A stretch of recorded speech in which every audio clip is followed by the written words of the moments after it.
In a quiet village, right by the edge of a slow, shining river, stood an ancient tree. It wasn't the tallest tree in the forest, nor was it the most beautiful, but it held something incredibly rare.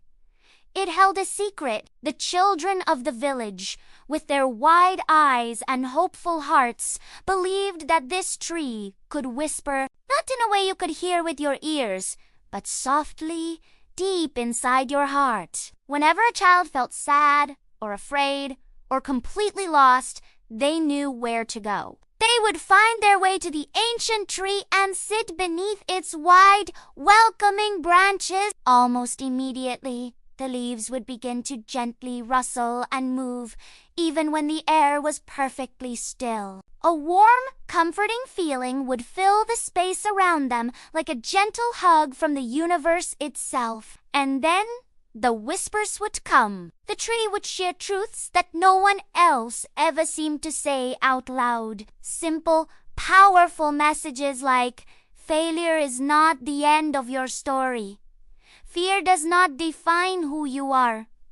Your dreams are precious, and they are worth protecting. Of course, the adults in the village would often chuckle at these stories. They'd call it childish imagination, a silly fantasy. But the children knew better. They knew the tree's magic was real. One crisp autumn morning, a new boy arrived in the village. His name was Elias. He was different from the other children. Elias didn't play. He never smiled. He carried a quiet, heavy sadness around him that no one could quite understand or explain. The other children tried to include him, inviting him to their games by the river, but he always politely refused, preferring to be alone. One afternoon, seeing his loneliness, the village children gently led Elias to the whispering tree. They told him about its magic, about the comfort it offered. Hesitantly, he sat down beneath its branches, just as they did. The children watched and waited, expecting the familiar rustle of leaves, the gentle warmth, the soft whispers. But the tree was silent, utterly still.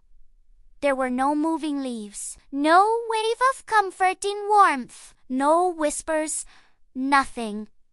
Days turned into a week, and the silence from the tree remained. Elias would visit, sit, and leave with the same sadness he arrived with. Soon after, something strange and worrying began to happen. The vibrant green leaves of the ancient tree started to lose their color, turning a dull, lifeless brown. Then, one of its strongest branches, one that had provided shade for generations, cracked with a loud groan and fell near the river. Fear began to creep into the hearts of the children. They gathered by the river, looking at the wounded tree. Has the tree lost its magic? One of them asked, their voice trembling. Another whispered, did we do something wrong? Did we break it? They felt a collective sense of loss, as if a dear friend was slipping away from them. That night, a cold wind howled through the village, and the sky was a blanket of dark, heavy clouds. Under this dramatic sky, Elias returned to the tree, all alone.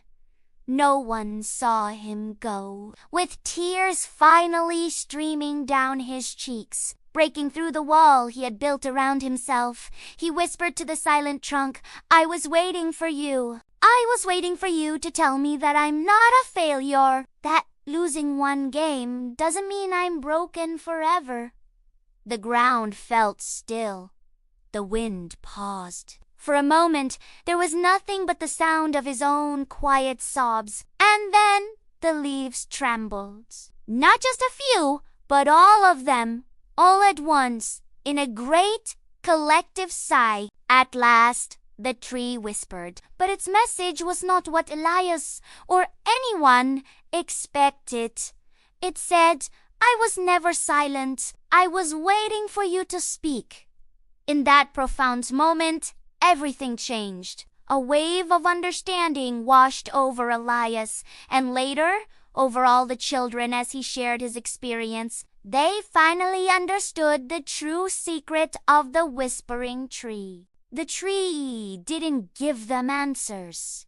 It never had. It simply created a safe, quiet space that helped them discover the answers that were already inside them all along. The whispers returned, but they felt different now, softer, yet somehow stronger and more permanent than before. They weren't voices coming from the leaves anymore, but a newfound courage blooming within their own chests. The magic wasn't in the tree, it was in them. Elias began to change. The heavy sadness lifted from his shoulders like a morning mist. He started to laugh again, a sound that was bright and clear. He started to play again, to try new things without the fear of failure holding him back. He began to believe in himself again. The tree, too, seemed to heal. Its leaves regained their color, and new shoots began to grow where the old branch had fallen. Years passed. The children of the village grew up, and one by one, they moved away to follow their own paths in the wide world. They became artists, teachers, builders, and explorers. But no matter where they went or what they did, they carried the whispers of the tree with them, because they had learned something priceless under those ancient branches. They learned that every challenge isn't a dead end, but a turning point. They learned that every silence holds a hidden lesson waiting to be discovered. And most importantly, they learned that sometimes the greatest, wisest guidance we will ever receive comes from taking a moment to be still and listen to the whispers of our own heart. Thank you for watching. If this story resonated with you, consider subscribing for more tales that warm the heart and stir the soul. See you next time!